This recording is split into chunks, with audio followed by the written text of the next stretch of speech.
Hello everybody and welcome to my 2022 DBQ type of predictions, I guess. A lot of things to think about and go over, and how am I going to write this and how am I going to explain that?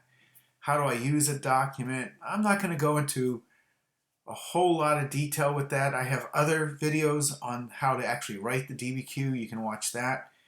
In this one, I'm actually going to just kind of focus on what could possibly be some of the themes that we're looking at. And if it's not one of the themes for the DBQ, it could possibly also work for the short answers or even the long essay. So let's go ahead and we'll start looking at some of these things that I have prepared for you. One of the things I love to tell my students is before you even go into that exam this coming Friday, May 6th, already think about what your brainstorm is going to be. Draw yourself a quick timeline, as I have here. I always tell my students to put down these 4 dates. Jamestown at 1607, Declaration of Independence 1776, the Civil War 1861, Pearl Harbor, and the beginning of America's entry into World War II in 1941. That at least gives you a broad idea of where things fall. Now it's up to you. Over the next few days, think about a couple of things that you could think of that would be important that happened before Jamestown. That could be for your LEQ or your short answer. For instance, the Columbian Exchange or Spanish exploration could go before Jamestown. Well, what's 2 or 3 things after Jamestown? Well, maybe that's House of Burgesses, the beginning of self-government, the arrival of the Puritans, Bacon's Rebellion. 2 or 3 things that come before the Declaration. First Great Awakening, French Indian War, which led to the Stamp Act crisis. So you see where I'm getting at. In fact, I have a video on just this timeline. It's called My Rough Cut because I do it in the class. So you might want to take a look at that and get yourself some ideas that you can now put in here yourself. Things that you don't want to forget, where do they fall chronologically in history? Because the one thing you don't want to do is get a DBQ that's asking about the Industrial Revolution, but you keep thinking about steam engines that happened during the Market Revolution. Where would Market Revolution and Industrial Revolution fall on this timeline? You could put that in place right now as well as many other things that you can think of, and quickly brainstorm that stuff out when you get ready to do any of the written exams. Good little tip for you. Here's just a quick look at some of the past themes for DBQ. Notice they often ask you to evaluate something. How did something change or foster change? For instance, foster change in our identity, or our politics, or foreign policy. Economic growth, foster change. You see that from last year's 2021. They might evaluate the extent. In other words, how important did this actually prove to be? So those are just some of the themes they've already had. You take a quick look at that. And we'll start looking, well, how can I start getting ready for potential essays this year? Well, always keep calm, and always remember this is a point game. You want to get 7 points in your DBQ. You can earn up to 1 point for your thesis. Is it a coherent thesis? Does it actually make a defensible claim? Do you contextualize? There's another point. Can you put your DBQ or your long essay in a broader understanding of history? Usually you want to do that in the first sentence, but contextualization can come actually anywhere in the essay. For a DBQ, you can earn up to 3 points for evidence. Can I use at least 3 documents just as evidence? I can earn a point. And I'll show you how to do that at the end of this video. Can I take 6 of these documents, not only use them as evidence, but use them to support my thesis, my argument? Well, now I'm going to earn 2 points. Do I have outside evidence? Something that's not part of any of the documents, but it's something that does support this time of history. There's a third point. My analysis. Can I source 3 documents? Can I take 3 documents and tell either the point of view, intended audience, the purpose, or the historical situation? And I only have to do that for 3 documents. I get a point. The reasoning is that a complexity point. Right? Did I utilize everything I know about history? Did I talk about multiple causes, multiple effects? Did I talk about multiple continuities and multiple changes? Did I use a lot of complexity in my essay? That's where you can earn all 7. But I can tell you, if you can at least get 4 of these, you're doing fine. Trust me, I've been a reader for College Board for a few years, and I know getting at least 4 out of that 7 really, really is a good essay. So now you start thinking, how can I make sure I get at least 4 of these points? Well, let's think about how to divide up this DBQ. Now, if you think about it, it stretches from 1754 to 1980. That is a long stretch of history.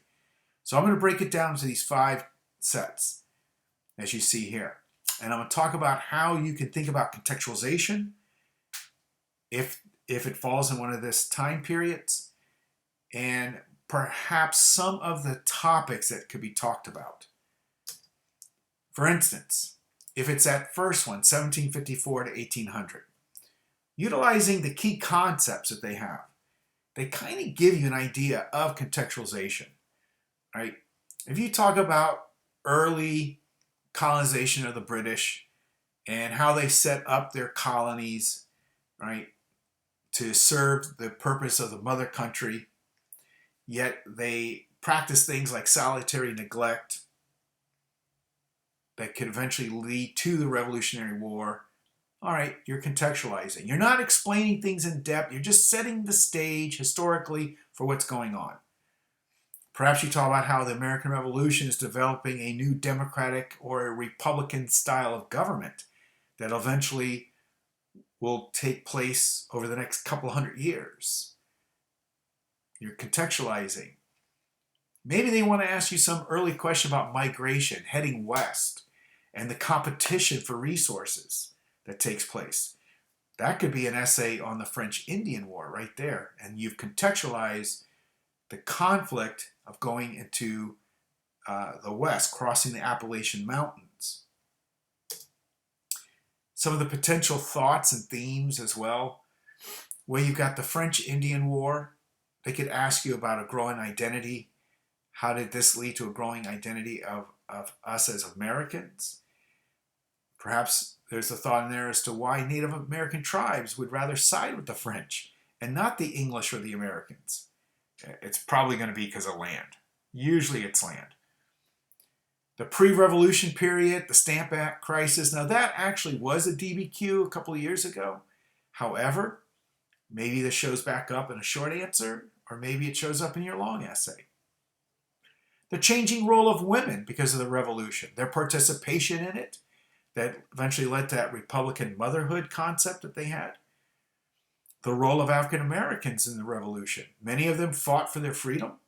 Many of them saw this as an opportunity to become equals as well.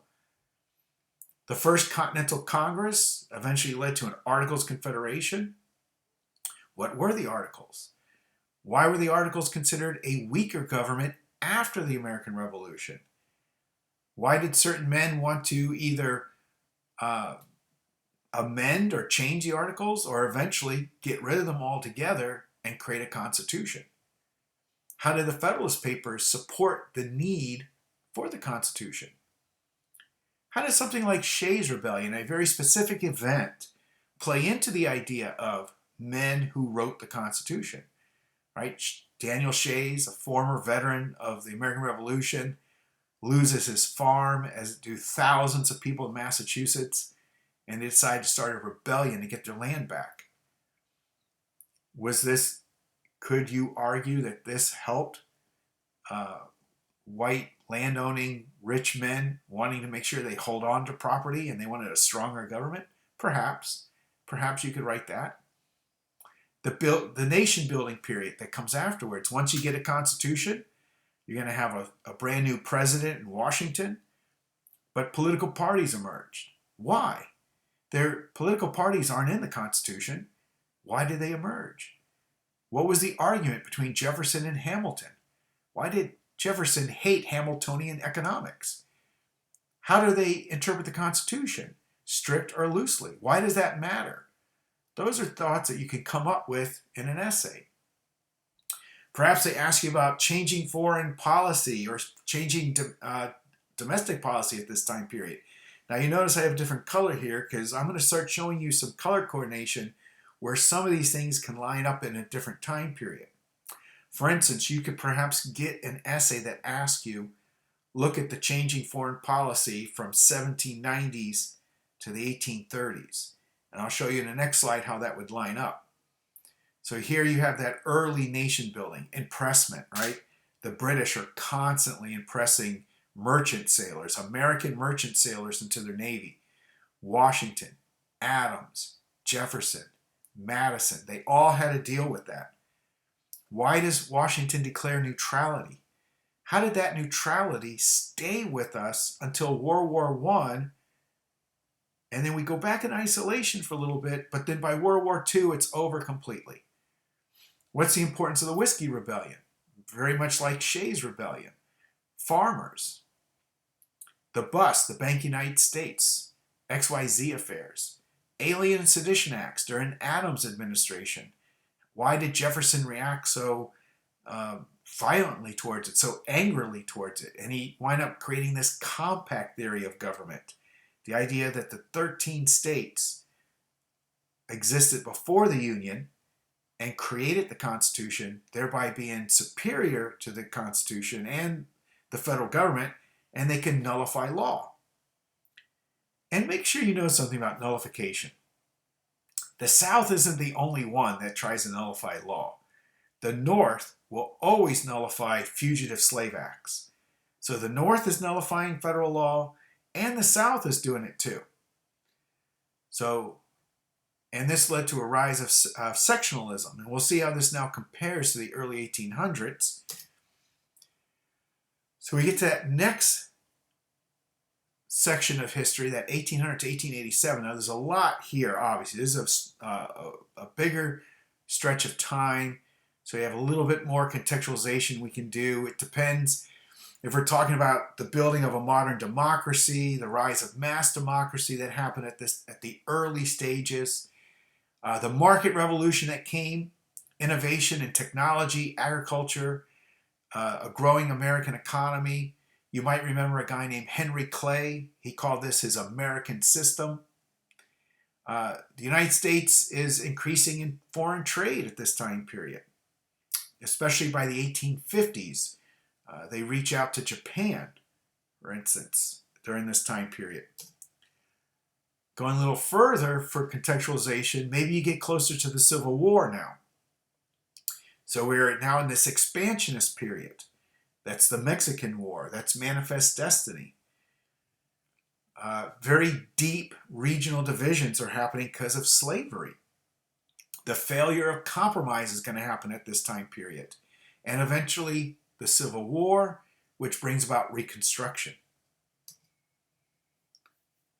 And so this earlier part, the early 1800s, so again, when I was left off with foreign policy, in the Jeffersonian era, you also have a problem with foreign policy. He goes against his strict constructionist ideas and he purchases Louisiana. But because of impressment, he decides to embargo, right? Stop trade with all of Europe. Impressment continues to be a problem in foreign policy, and eventually with Madison, the United States goes to war with Great Britain in the War of 1812. Excuse me, I'm taking a little sip of cold iced tea. I've been dealing a little bit with a cold here, so I hope my voice holds out. We get to the era of good feelings, where there's no longer a Federalist Party. There's just supposedly one Jeffersonian Democratic Republican Party. But as we know, that party is divided between Democratic Republicans and National Republicans. And so much of an air of good feelings because now the sectional crisis that's happening because of political parties, because of slavery, first manifests itself in 1820 with the Missouri crisis. But at the same time this is going on, a market revolution is taking place. With new innovation, mostly in steam, we have the rise of the wage workers and the relationship that they had with the early entrepreneurs. There was more of a compatible relationship at the beginning.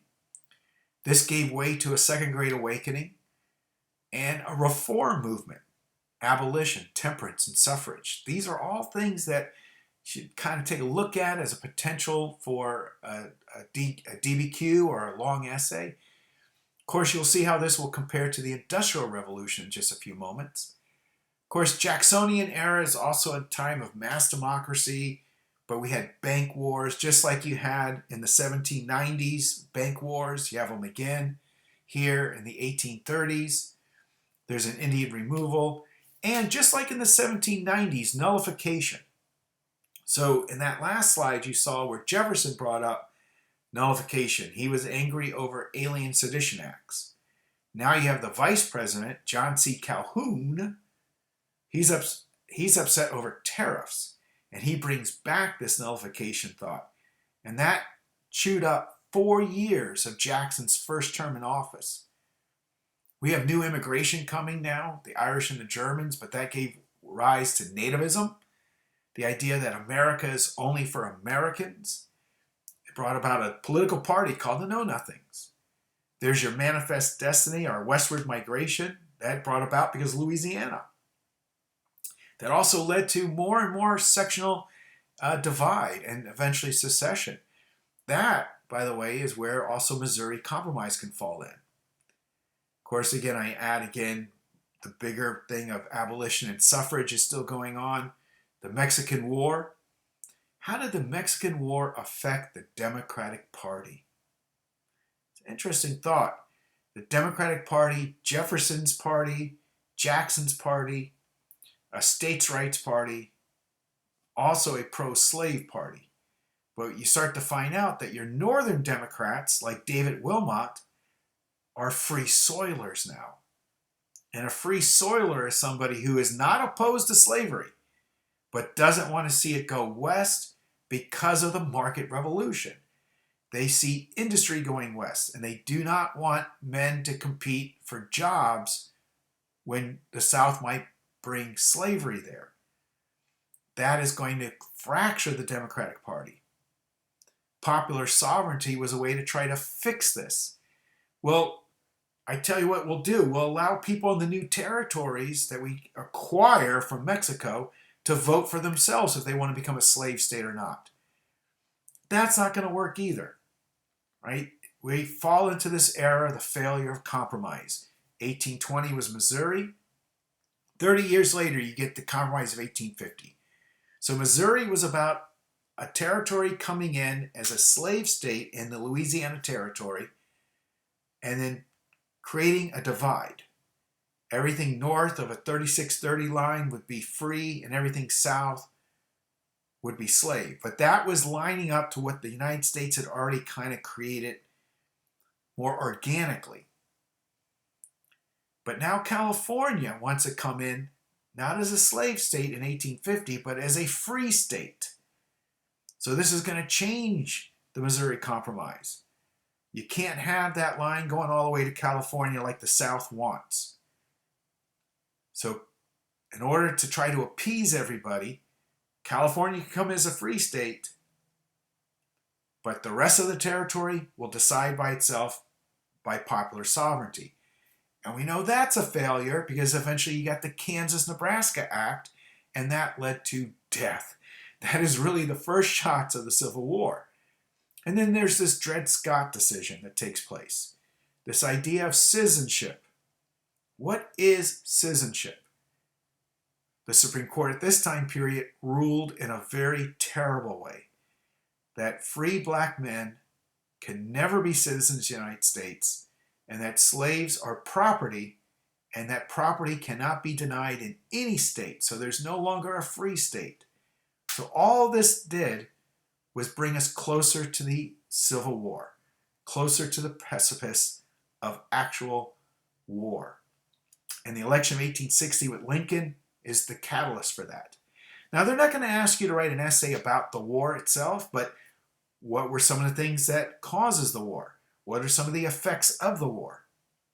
Emancipation, the Gettysburg Address. Interesting thought. Republican Party fulfilling the American system of Henry Clay. Clay wanted to build canals and roads. Well, we get the Railroad Act. Remember, Republicans of this time period were former Whigs. Abraham Lincoln was a Whig. In fact, Henry Clay was one of his favorite politicians. Henry Clay always wanted a bank in the United States. We can't bring that back, but during the war, they get a National Bank Act that allowed 10 banks to work together. Homestead Acts. Reconstruction. That would be a really good DBQ. Its success, its failures. There are success. The Freedmen's Bureau. It helped bring about schools, predominantly black colleges that are still with us to this day. The 13th, the 14th, the 15th Amendments could be considered successes. But there are failures, obviously. Sharecropping, the black codes, forcing men to have contracts, and eventually the fight against the 14th and the 15th Amendment begins to happen. So if we go a little further now, from 1877 to 1900, now we're getting into the Industrial Revolution period. Newer technologies are coming, the rise of capitalism, new immigration is coming from Eastern Europe, also from Asia, predominantly China, and we're going to have the rise of urban areas. The Gilded Age is upon us. A lot of intellectual movements and public reform will happen, but there's still a lot of controversy. There's a lot of scandal that's going to take place in this time period. So potential thoughts, again, the Industrial Revolution compares with the Market Revolution. Perhaps you get an essay that asks you to cover between 1830s to like the 1890s. So it might ask you to look at both of those revolutions. But they are very different. There's newer technologies. The railroad becomes a big thing, but also led to political scandal. Maybe you remember Credit Mobilier, a fake construction company. Laissez-faire economics, right? The government doesn't really want to get involved. They want business to basically take over with the economy. And remember, the Senate at this time period is not elected. This leads to a lot of corruption. But the new innovation here now is electricity. It's steam during Market Revolution. Here you've got Edison, and you got Westinghouse, you got Tesla. You also have Alexander Graham Bell and the telephone. Social Darwinism and the gospel of wealth is what ruled this time period. Of course, the rise of labor unions. There's also an agrarian or a farmer rebellion that takes place. You got the crime of 73, right? Before the Panic of 1873 happens, the federal government had already decided there shouldn't be silver in the money supply anymore. See, Republicans are going to preach deflationary policy. Have little money so the dollar becomes stronger, while farmers and debtors and other individuals want to inflate the money supply, devalue the dollar, thinking it would help their debt. The Granger movement was the first real farmer organized movement. They took on railroads in the state of Illinois, and these are the two Supreme Court cases. Munn came first. Munn, the Supreme Court upheld Granger laws. 9 years later, in the Wabash case, they decided to shoot down those laws, and the Granger movement begins to fall apart. But there's a farmers' alliance that emerges, and eventually they become the Populist Party. And that's the big election of 1896, where they have this decision.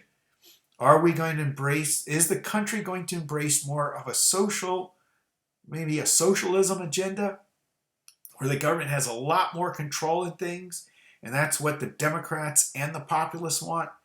Or are they going to go the way of the Republican Party and stay conservative? We know the outcome to that. Spoiler, William Jennings Bryan does not win. But again, as I mentioned earlier, the rise of urbanization, new immigrants brought about new nativism. Nativism comes back again. The political machines and bosses emerge at this time period. They both control political parties, but they also control a lot of local cities are controlled by political bosses. Political bosses did do some good. They brought electricity, sewers, they brought transportation in, but they were very corrupt and they misused immigrants. The ethnic city arise, right? Chinatowns, Little Italies. Of course, Chinese Exclusionary Act happens at this time period. There is some social reform. Jane Addams and her settlement homes trying to help immigrants, and Jacob Riis, his photo book, How the Other Half Lived, also helping immigrants. There's political reform. That party patronage that presidents and political parties had used for decades had become so corrupt. Eventually, a president, James Garfield, will be assassinated. So they reform party patronage and it becomes the Civil Service Act. They also try to help curb the power of big business with the Sherman Antitrust Act, but it's rarely, if ever, used until Teddy Roosevelt comes.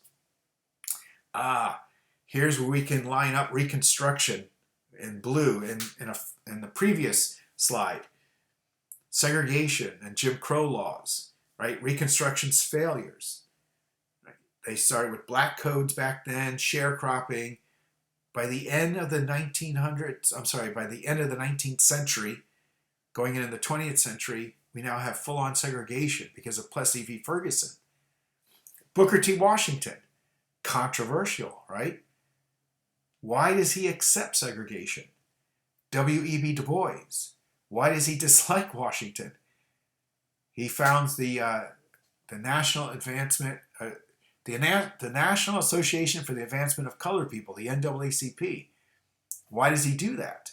How successful does it become, especially when Woodrow Wilson becomes president?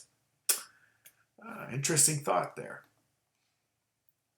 So now we get to the early to mid 20th century here. New growth expanding in our economy, but eventually we're going to get to a crash. New innovation again, new technologies, a mass culture comes because of radio. And there's going to be 2 world wars that's going to take place during this time period. Progressivism is upon us, right? The muckrakers, those investigative journalists, Ida Tarbell, who took on Standard Oil. Of course, Theodore Roosevelt, not mentioned in our concepts, but he's still a very important person. First president to take on some of this progressive ideology. He also had a square deal domestic policy where he thought every American deserved a square deal. The 3 C's, consumer protection, conservation, and corralling the corporations. But he also had the first major foreign policy. Foreign policy is starting to change now with his big stick foreign policy. He feels the United States should take a more active role in the world. Of course, Woodrow Wilson is considered the Democratic president who became the most progressive at the time period. We get 4 progressive amendments. The 16th is income tax. 17th and the 19th, those 2 expand democracy. How? The 17th, you now get to vote for senators, and the 19th added women to the electorate. They are now allowed to vote. He fuses, Wilson that is, progressive agenda to the Democratic Party, and over the next several decades, the Democratic Party stops being the states' rights party and becomes what we call today the Liberal Party as a result of this. Of course, Wilson has his own issues. Again, if you don't know this, look up the movie Birth of a Nation and Woodrow Wilson and the NAACP. And that might give you an idea where Wilson is also a really good president, but he's also not one of our best presidents. Of course, World War I is what makes him probably more famous. He took his progressive idea. We're not going to fight for territory anymore. The United States fights to make the world a better place, a safer place. Creates the League of Nations, but the United States never joins it because the Republican Party refuses to give up its war-making powers, which you kind of understand that. But During wartime, we get limits on civil liberties. There's a Supreme Court case at this time that tells us we cannot yell fire in a crowded theater. But this now gets into the Roaring Twenties, which I tell you can compare this easily with the 1950s. They can easily have an essay like this. The 20s and the 50s, both are periods that come after major wars. What happens after 1920? Well, it's a roaring 20s, a great economic boom happens, but it's also a Red Scare because of immigration. We're afraid that communists are coming to the country, so we get a lot of quota acts. There's this great migration of black Americans leaving the South. They're heading to New York, Detroit, Chicago, California. That brought about the Harlem Renaissance in New York. It's the age of radio and movies, flappers, young emancipated women, right? But it's also an era of overproduction and underconsumption. People are buying on credit and not realizing there's going to come a time where we all have to pay that back. And then the great crash happens, October 29th, 1929. And boom, we're in the Great Depression. We'll come back to this in another slide when we see how it compares up with the 1950s. Of course, the Great Depression, Herbert Hoover's president. Is he a do-nothing president? Not really. Not really. Think of the Boulder Dam, which everyone calls the Hoover Dam. What was he trying to do? Right, he's trying to jumpstart the economy. But because of being a Republican conservative, he didn't want to go too far into what he feared would be socialism. But eventually it wasn't going to be enough, and that brought about the election of 1932 for FDR and his New Deal. His relief, his recovery, his reform. Immediate relief to people who are out of work, recovering sectors of the economy like agriculture, AAA, Agriculture Adjustment Act, or industry like the National Industrial Recovery Act, which brought about the National Recovery Administration, the NRA, and of course reform, changing aspects of either government or the economy, like Social Security. We still have Social Security. That's a major reform. There's a lot of debate. You can be asked questions. Did the New Deal end the Great Depression or not? World War II had as much to do with it, perhaps even more, but it did bring about the apparatus for government when it needs to act in an economic crisis to this very day. The government now knows it can act to help people economically. That is one of the greatest legacies of the New Deal. He does run afoul of the Supreme Court because FDR is writing many of these laws when we know only Congress is allowed to do that. But we're going to come with something called the Great Society and how this compares to that in just a little bit as well. And of course, they've already had DBQs on peace stateside during World War II. So I don't think there's going to be too much on that. But here's some things you can look at on your own, your leisure. So now we'll get into that last moment here, 1945 to 1980. This is a post-world now. The United States has emerged as a superpower, but we're going into a Cold War. That's going to cause a lot of problems for decades. At the same time, civil rights happens. Right? We need to expand the role of government to not only protect us economically, but what about socially? And a lot of demographic changes are going to start happening in our society. We get newer immigrants from Latin America and Asia start to happen by the latter half of the 20th century. People have moved from the north to the south, and the rise of a Sun Belt happens. That changes us politically as well. So yes, this is the era of the Cold War. Containment is the policy of every one of these presidents: Truman, Eisenhower, Kennedy, Johnson, Nixon, Ford, Carter, Reagan. They all had some form of a containment policy. Some big things to think about: the Berlin airlift, that's Truman. The first big moment with the Soviet Union. Berlin is a divided city. It's half communist, half democratic. And that became the first line in the sand with the Soviet Union, and Truman, for more than a year, made sure to save the people of West Berlin, the Democratic side. Of course, the Cuban Missile Crisis, a big moment with Kennedy. A war in Korea, a war in Vietnam. Détente is synonymous with Richard Nixon, trying to ease tensions, trying to help bring an end to the Cold War. Carter was the human rights president. He also had the Iranian hostage crisis, the Camp David Accord.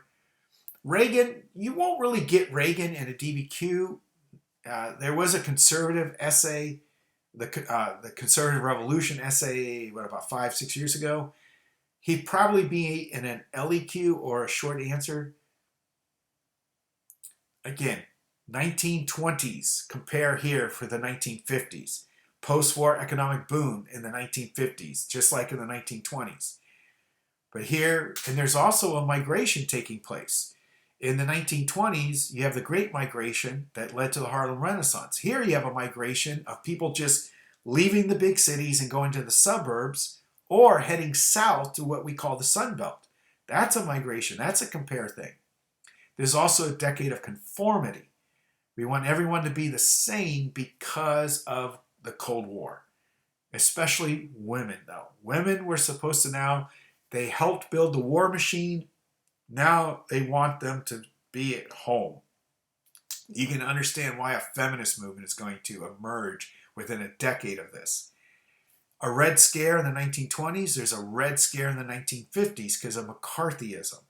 Instead of afraid of immigrants, we're starting to look at each other now. Is my neighbor? Is he a communist spy?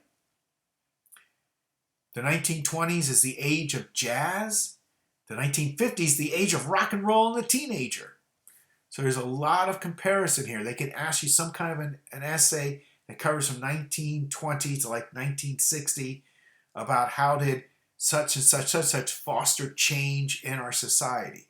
It could be how did war foster change or how did conflict, but it could have you do a thing where you're looking at the 20s and the 50s at the same time. Of course, civil rights, they can have an essay that starts with perhaps the early 1900s and the beginning of Jim Crow and segregation and Plessy v. Ferguson and bring you to the 1950s with the Brown versus Board of Education and the Civil Rights Act. So there's a lot of things that could be there too. There hasn't been a civil rights DBQ in a very, very, very long time. Possibly something you might want to look into and make sure you're up to date on your civil rights. The Great Society. All right, so we get the 1960s. LBJ, Lyndon Baines Johnson, who was a New Dealer himself, loved the New Deal. He tries to recreate the New Deal with the Great Society in the 1960s. For instance, the New Deal gave us Social Security. Well, that's our old age pension. Well, what about our health insurance? Well, Medicaid, Medicare. That's an add-on to Social Security. So it's a very similar thing. Big difference here. The New Deal was meant to help us get out of an economic depression.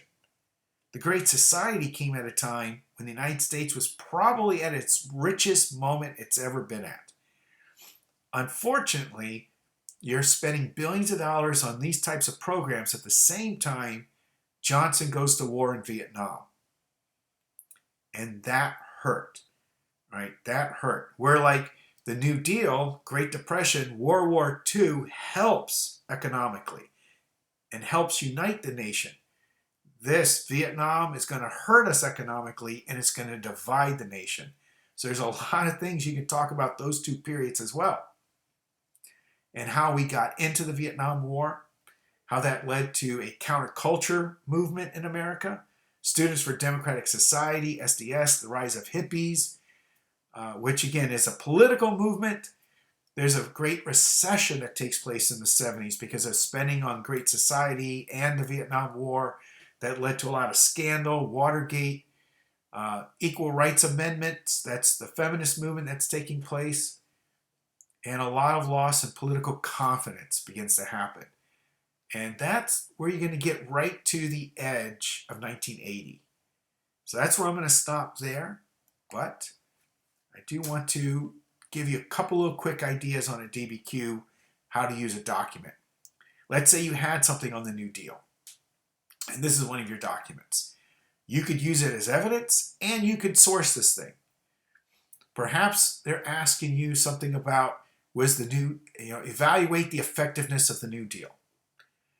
Well, you could use this document as evidence by stating, this document is showing us that not all the New Deal so-called remedies worked.